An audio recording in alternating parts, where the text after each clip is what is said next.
My name is Izzathin al-Qasam, and my life was forged in the fire of resistance, faith, and an unshakable love for my homeland. I was born in the late 19th century, in the year 1882, in the coastal town of Jabal, Syria, a land then under Ottoman rule. From my youth, I carried the Quran in one hand and the weight of injustice in the other. I studied at Al-Azhar in Cairo, where Islam's teachings deepened my resolve to live with dignity is to resist oppression. When foreign boots trampled my lands, first the French, then the British, I knew my path.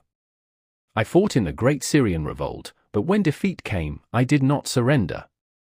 I carried my struggle to Palestine, where the Zionist threat grew like a shadow over our people.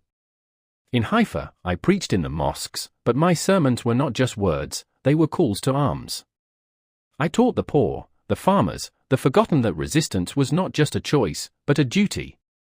By the 1930s, the British feared me. My men, few but fierce, struck from the shadows, rifles in hand, God's name on our lips. We were not an army, but a whisper in the night, a thorn in the side of empire.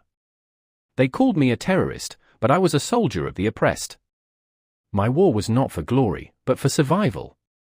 Every raid, every ambush was a message: Palestine would not die quietly. In November of 1935, the British surrounded me in the hills of Jenin.